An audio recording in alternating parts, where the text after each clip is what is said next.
사진으로 살펴보는 한 주간의 주요 뉴스, 클릭 패스트 컷 김나연입니다. 과연 오늘은 어떤 사진들이 준비되어 있을까요? 연합뉴스 사진부 최재고 기자와 함께 알아보겠습니다.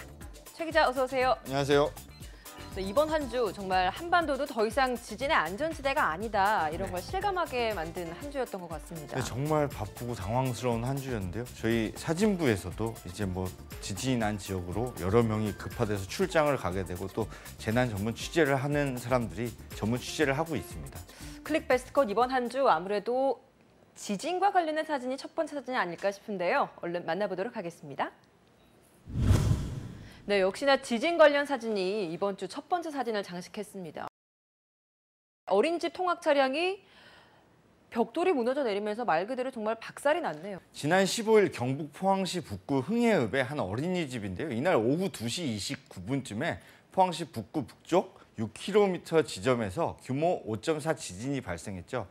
그 여파로 어린이집 외벽이 무너지면서 통학 차량이 이렇게 반파된 위험천만한 모습입니다. 이번 지진은 작년 9월 11일 경북 경주시에서 발생한 규모 5.8의 지진에 이어서 우리나라에서 일어난 지진 중에서 역대 두 번째 규모인데요. 이날 지진으로 경북과 경남은 물론 서울 지역에서도 건물 흔들림이 느껴지는 등 전국 곳곳에서 진동이 감지됐습니다. 이날 지진은 전국에서 감지돼서 신고가 속출했고요. 또 놀란 시민들이 건물 밖으로 긴급 대피하는 모습을 보이기도 했었죠. 네, 그렇습니다. 지진 재난 문자가 발송됐잖아요. 알림을 받은 후에 흔들거리는 진동을 느낀 시민들은 일하다가 뛰쳐나가고 커피를 마시다 놀라서 또 뛰쳐나갔는데 다소 당황한 모습을 보이기도 했습니다. 또한 지진 발생 직후부터 안부 및 신고 전화들이 폭주를 했을 거 아니에요. 그렇죠. 그러면서 휴대전화 음성 통화나 아니면 우리 주로 쓰는 메시지 같은 게 다운되기도 했었습니다. 그 용량이 무려 3배가량 늘었다고 합니다.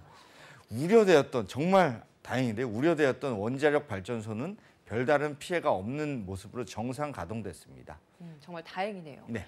규모 5.4의 강진이 들이닥친 경북 포항 전역이 공황 상태에 빠져서 집이 아닌 대피소를 찾아서 머물고 있는 사람들도 많았죠. 네, 강진 이후 계속된 수십 차례 여진에 겁을 먹은 많은 시민들이 밤이 됐는데도 집에 들어가는 걸 포기하고 좀 더 안전한 운동장이나 체육관으로 몰렸는데요. 다음 사진 통해서 한번 자세히 살펴볼까요? 예. 네, 돗자리와 담요 그리고 구급 용품들을 가지고 정말 어렵사리 이렇게 삼삼오오 모여서 대피를 하고 있는 모습입니다. 얼마나 걱정되고 두려웠겠습니까? 네, 맞습니다. 지난 16일 오전 시민들이 대피해 있는 포항시 흥해 실내체육관에서 경찰들이 도착한 구호품을 옮기고 있는 그런 모습입니다. 예.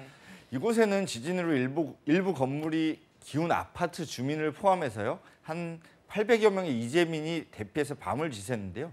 자정 넘어서도 수차례 계속된 여진으로 쉽게 마음을 안정시키지 못하는 모습이었습니다. 하지만 이분들을 위한 구호품 상자, 위기일 때 발휘되는 우리 국민의 따뜻한 마음이 아닐까 이런 훈훈한 느낌이 듭니다.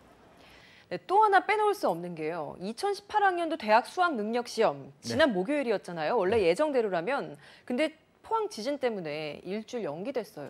수능이 자연재해로 연기된 것은 1993년 수능 체제가 도입된 이후 처음인데요. 다음 사진 통해서 한번 살펴볼까요? 네. 네, 수능 시험장으로 예정돼 있었던 학교인 것 같습니다. 2018학년도 대학 수학 능력 시험 일주일 연기, 실시는 11월 23일이라고 쓰여져 있네요. 네, 광주 서구 화정동 광덕고등학교 정문에 지난 16일 수능 연기를 알리는 안내문이 붙어 있는 모습을 이 사진 기자가 촬영한 겁니다. 원래 교육부는 전국적으로 지진 피해가 큰 상황이 아니므로 수능을 예정대로 진행한다고 그 당일에 밝혔었어요. 그렇죠. 하지만 상황이 급변했습니다. 일부 고사장이 시험을 치르기 어려울 정도로 파손된 데다가 여진이 이어지고 있는 상황이었기 때문에 김상곤 사회부총리 겸 교육부 장관이죠. 15일 저녁 정부 서울청사에서 긴급 기자회견을 열고 학생 안전이 중요하다는 점, 시험 시행의 형평성 등을 종합적으로 고려해서 일주일 연기한 11월 23일에 수능을 시행하기로 결정했다. 이렇게 밝힌 것이죠. 네, 이제 한반도도 더 이상 지진으로부터 안전한 지대가 아니라는 게 밝혀졌습니다. 앞으로 더 큰 규모의 지진이 발생하지 않으리라는 보장이 없는데요. 지진 종합대책을 마련하는 게 시급해 보입니다. 그럼 다음 주제 살펴보도록 하겠습니다. 네, 엄청난 취재진 속에 서 있는 이명박 전 대통령입니다. 지난주에 바레인으로 출국하면서 밝힌 기자회견 당시의 모습인 거죠? 네, 지난 10일 오후 인천공항에서 촬영된 사진입니다. 제가 인천공항이라고 말씀드린 건 배경에 이렇게 나와 있어요. 근데 보통 이런 사진은 인천공항이 저는 굉장히 낯설게 다가왔거든요. 뭐 예. 검찰이나 이런 데서 봤던 사진인데요. 아무튼 국가정보원과 군사이버사령부의 댓글 공작 의혹 수사 속에 이명박 전 대통령이 바레인으로 출국을 했습니다. 언론 앞에서 입장을 밝힐 것임을 미리 알린 바가 있어요. 예. 그래서 이날 승용차에서 내릴 때부터 이렇게 뭐 본인도 준비를 했겠죠. 옅은 미소를 이렇게 보이는 등 취재진 앞에서 애써 여유를 보이려고 노력을 했습니다. 하지만 취재진의 카메라 플래시가 일제히 터지자 눈이 부시니까 이제 그만 찍어요라면서 이렇게 살짝 불편한 신기를 들었는데요. 저도 그 플래시 앞에 이렇게 장난으로 몇 번 서봤어요. 네. 근데 그냥 플래시 터지는 게 별거 아닐 것 같잖아요. 근데 앞이 안 보일 정도로 번쩍거려요. 여러 대가. 여러 대가 찍히면 동시에 그렇게 되는 그러니까. 거죠? 그럼 뭐 기분이 나쁠 만도 하죠. 이명박 전 대통령이 언론 앞에서 직접 모습을 드러내면서 입장을 밝힌 거 이날이 처음 아니었습니까? 예, 이 전 대통령은 바레인 문화장관의 초청으로 2박 4일 일정으로 바레인을 방문했습니다. 여권의 적폐청산 활동과 관련해서 입을 열었는데요. 지난 6개월간 적폐청산을 보면서 이것이 과연 개혁이냐, 감정풀이냐, 정치보복이냐 하는 의심이 들기 시작했다면서 새로운 정부가 들어와서 오히려 사회의 모든 분야가 갈등하고 분열이 깊어졌다고 생각해서 많은 걱정을 하고 있다 이렇게 밝혔습니다. 결국 적폐청산은 개혁이 아니라 감정풀이 또는 정치보복이다라는 것이 이날 이 전 대통령의 발언의 핵심이었습니다. 공항 입구에는 이 전 대통령의 구속 또 적폐청산을 촉구하는 시위대도 등장해서 한때 좀 긴장감이 높아지기도 했다고 하더라고요. 네, 그래서 저희는 사진으로 얘기해야 되니까 사진을 준비해봤습니다. 다음 사진 보시죠. 네, 미소를 띠고 있는 이명박 전 대통령이 제일 앞에서 눈에 띄고요. 네. 이 보안 라인 뒤쪽으로 피켓을 들고 시위를 하고 있는 시위대 모습도 좀 대조되는 사진으로 참 많은 의미를 부여하는 것 같습니다. 제가 보기 굉장히 잘 잡았어요. 이명박 전 대통령이 바레인을 방문하기 위해 12일 오후에 인천국제공항에 도착해서 차에서 내린 후에 이제 공항으로 들어가는 그런 모습입니다. 근데 사진을 보면 보통 우리가 생각하는 공항이랑 다르죠. 네, 좀 많이 낯선 모습이에요. 네, 뭐 다른 장소인가요? 네, 다른 장소입니다. 이명박 전 대통령이잖아요. 예. 그래서 귀빈이라 그래요. 그래서 귀빈실이 따로 있습니다. 인천공항에 가면 그 귀빈실 주차장의 앞모습인데요. 어떤 정치인들은 이 귀빈실이 부담스러워서 일부러 이용하지 않는 그런 분들도 있고 네. 그런데 이명박 전 대통령은 이렇게 귀빈실로 들어가는 모습입니다. 이 전 대통령의 출국 소식이 알려지자 MB 구속, 적폐청산 등 피켓을 든 시위대들이 모여들었는데요. 이 전 대통령이 도착하니까 출국을 금지하라 이렇게 구호를 외쳤고 출국장 앞에서는 이명박 전 대통령 출국에 반대하는 시위대들과 이를 막는 경찰이 이렇게 대치하는 모습을 보이기도 했습니다. 이 전 대통령이 출국한다는 계획이 알려지면서 청와대 게시판에는 이 전 대통령의 출국을 금지해야 한다 이런 청원글도 쇄도했죠. 그렇습니다. 청원인은 이 전 대통령은 법을 어겼다는 의심을 받고 있는데 이런 분이 서아시아로 출국한다는 게 말이 되느냐며 예. 당장 출국 금지령을 내리고 무죄 판결 혹은 벌을 받고 나온 그때 출국 금지를 해제해달라고 그 청원 이유를 알렸는데요. 지난 10일 이명박 전 대통령 출국 금지 청원 글이 올라오자마자 하루 만에 5만 500여 명이 넘는 인원들이 이 청원서에 동의를 했습니다. 그리고 예. 이 전 대통령 출국 직전인 지난 12일 낮 12시쯤에는 7만 4천 명이 동의 의사를 밝히기도 했죠. 문재인 정부의 적폐청산 작업을 정치보복으로 규정한 이명박 전 대통령이 중동에서 SNS를 통해 여론전에 나섰는데요. 이에 따라 이 전 대통령의 발언을 둘러싼 각 당 간의 입장 차이가 더 첨예해질 것으로 전망됩니다. 그럼 다음 사진 살펴보도록 하겠습니다. 네, 고개를 숙이고 있는 5명의 의원입니다. 뒤에 정우택 원내대표가 있는 걸 보니까 네. 자유한국당 모습인 것 같죠? 지난 13일 오후 국회에서 촬영된 사진인데요. 바른정당을 탈당한 뒤에 자유한국당에 입당한 5 의원이 다시 복당을 해서 인사하는 모습을 담은 겁니다. 네. 복당파의 좌장격인 김무성 의원 등 3명은 이날 의총에 참석하지 않았는데요. 이날 친박계 의원들은 바른정당 복당파 의원들에 대해 사과를 요구하기도 했습니다. 하지만 홍준표 대표는 정치적 소신이 달라서 탈당했던 분 가운데 절반이 돌아왔다면서 서로 정치적인 앙금이 있을 것으로 보이지만 남아있는 사람이나 나갔던 사람이나 잘못은 같다. 정치적 앙금을 풀 수 있는 사내다움을 보여달라고 말하기도 했습니다.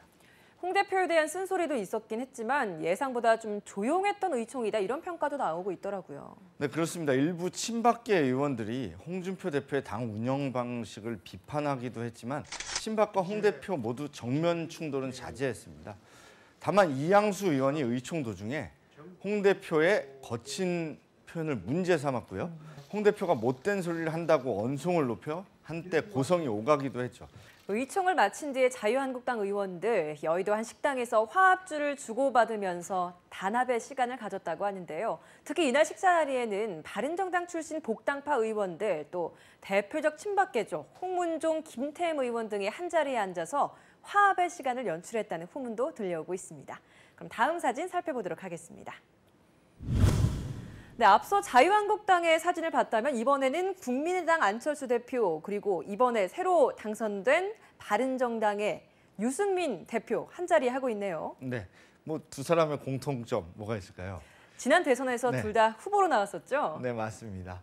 그 지난 대선에서 두 분 다 후보로 나왔고 지금은 또 두 분 다 각 당의 당대표. 대표가 되고 그렇죠. 있죠. 지난 14일 오후 국회 본청 국민의당 대표실입니다. 바른정당 유승민 대표가 안철수 대표와 인사한 뒤 자리에 앉고 있는 그런 모습인데요. 유승민 대표를 바라보는 그 안철수 대표의 표정이 무척이나 부드럽죠. 뭐 유승민 대표도 거칠진 않습니다. 예. 지난 13일 바른정당 대표 선출 뒤 유승민 대표는 국회의장과 각 당 대표들을 만나며 취임 인사를 나눴습니다.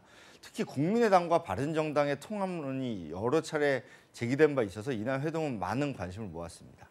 국민의당과 바른정당 이날 회동을 통해서 양당 간 협력 의지를 다지면서 정책 연대는 물론이고 더 나아가서 선거 연대 가능성까지 거론됐어요. 네, 안 대표는 국회 당대표실로 취임 인사 찾아온 유 대표에게 국민의당과 바른정당은 기득권 정치를 깨고 새로운 정치를 하기 위해 만들어진 정당이라면서 예. 공통점이죠. 이런 공통점을 부각시켰고요.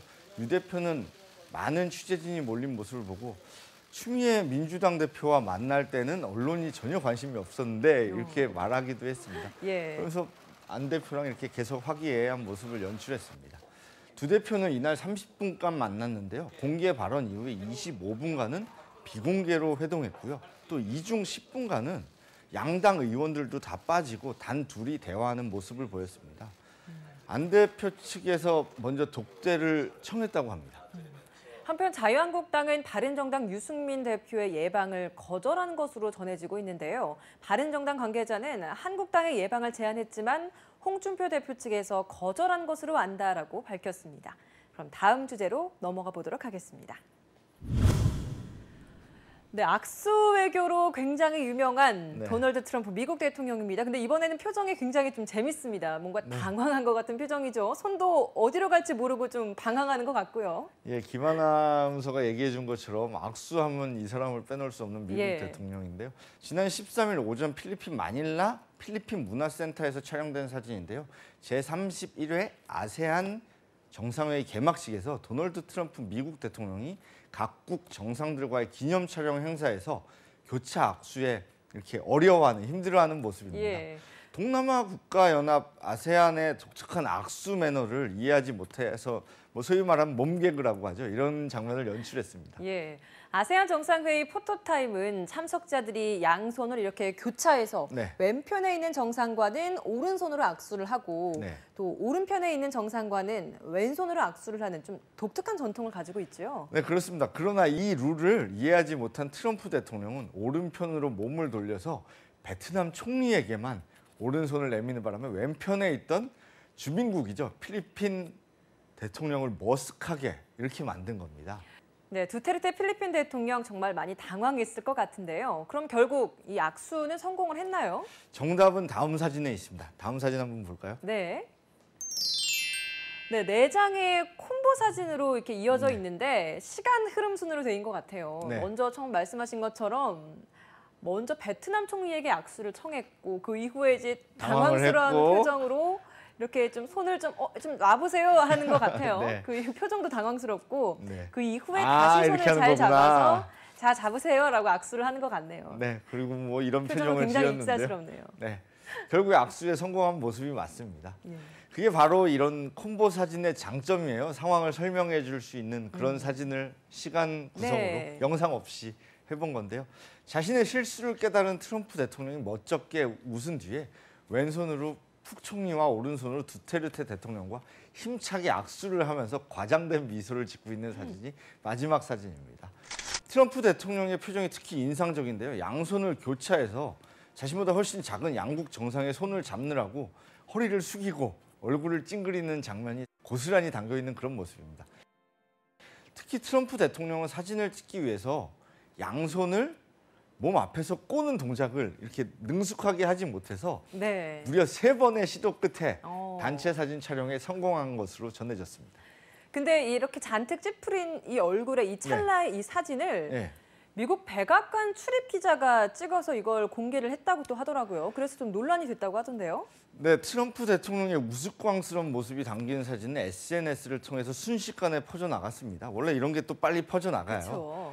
또한 워싱턴 포스트 등 주요 매체가 인터넷판에서 관련 기사를 실는 등 폭발적인 반응을 낳았는데요. 미국의 한 언론은 트럼프 대통령과는 앙숙인 뉴욕타임즈 소속 기자가 지난 에이펙 회의 당시 개별 취재가 허용되지 않은 것에 대해서 불만을 품고 트럼프 대통령의 우스꽝스러운 표정이 담긴 이 사진을 트위터에 올리는 것으로 복수한 것이다. 이렇게 강하게 비판하기도 했습니다. 트럼프 대통령은 지난 2월 미일 정상회담 공동 기자회견에서 손을 강하게 끌어당기면서 무려 19초 동안 세차게 흔들어서 아베 신조 일본 총리의 얼굴에 씁쓸한 듯한 표정을 자아내게 한 바 있는데요. 이번엔 다른 방식의 악수 매너로 고전한 미국 트럼프 대통령의 모습 함께 살펴봤습니다. 그럼 다음 주제 살펴보도록 하겠습니다. 네, 무대 위에서 굉장히 껑충 뛰어올라서 신나하는 모습입니다. 이게 어떤 사진인가요? 네, 정말 뭐 높이 뛴 사람도 있네요. 이렇게 네. 낮게 뛴 사람도 있고 한데 지난 12일 중국 상하이 미디어 센터에서 촬영한 사진인데요. 중국판 블랙 프라이데이로 불리는 중국의 광군제 할인 판매 행사에서 1일 판매액이 예상치를 훌쩍 뛰어넘으면서 기록을 세웠어요. 네. 그때 관계자들이 환호하는 모습입니다. 뒤에 가려져 있지만 1682라는 숫자가 사진에 보이는데요. 네, 저 뒤에 1682인 네. 거네요. 중국 돈으로 1682억 위안.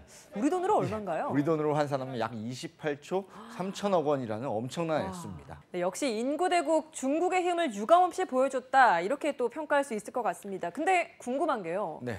광군제, 이건 도대체 뭐 어떤 날인 겁니까? 광군제는 중국에서 11월 11일을 가리키는 말로 독신절, 솔로데이라고 하는데요. 광군은 중국어로 호랍이나 독신남 또는 애인이 없는 사람 이런 걸 뜻하는 말입니다. 숫자 1의 모습이 외롭게 서 있는 그런 사람 모습과 비슷하다고 해서 11월 11일이 네. 일이 제일 많은 날이기도 하죠. 그렇죠. 우리나라에서는 조금 다른 의미로 쓰이는데 솔로를 챙겨주는 문화가 확산되기 시작했고 이날이 되면 젊은 층들은 소개팅과 파티, 선물 교환 등을 하는 풍습이 있다고 합니다. 독신자의 날이 중국 최대 쇼핑일로 탈바꿈하다. 이것도 좀 어떻게 이렇게까지 된 건지 좀 궁금해요. 그래서 또 제가 준비했습니다. 바로 이분이 주인공인데요. 다음 사진을 통해서 한번 살펴볼까요? 그럴까요? 네, 중국 최대 쇼핑 전자상거래 업체인 알리바바의 마윈 회장 아닙니까? 근데 네. 마윈 회장이 이 독신절 광군제가 쇼핑일로 만들어진 주인공이다? 이게 어떤 의미인가요? 뭐 사진에 찍힌 걸로는 마치 뭔가 예상한 그런 모습인데 광군제, 뭐 독신자의 날 이런 예. 할인 판매 행사 시작 전날인 10일 상하이에서 갈라쇼에 참석한 마윈 회장의 모습입니다. 광군제를 중국 최대 쇼핑일로 탈바꿈시킨 주인공입니다. 이분이 바로 정답이에요. 중국의 최대 전자상거래 기업인 알리바바 그룹을 이끌고 있는 마윈 회장이 2009년 광군제를 맞아 자회사인 타오바오, 굉장히 유명한 타오바오몰이죠. 통해서 독신자를 위한 대대적인 할인 행사를 시작했어요. 아, 그때 처음 시작된 거군요. 네네. 그게 오늘날 광군제의 시초가 된 거죠.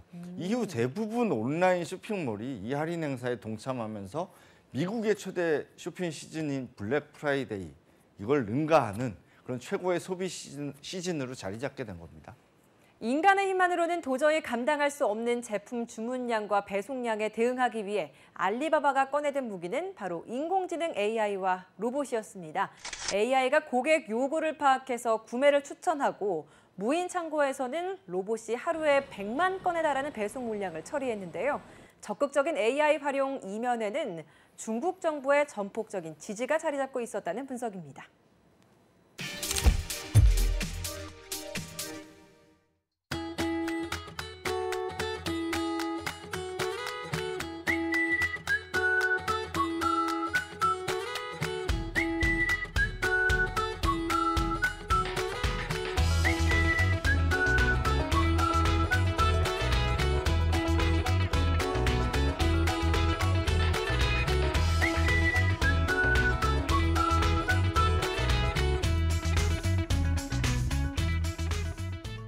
사진으로 살펴보는 한 주간의 주요 뉴스 클릭 베스트 컷. 오늘 준비한 사진은 여기까지입니다. 다음 주에는 더 재미있고 의미 있는 사진들로 다시 찾아뵙겠습니다. 시청해주신 여러분 고맙습니다.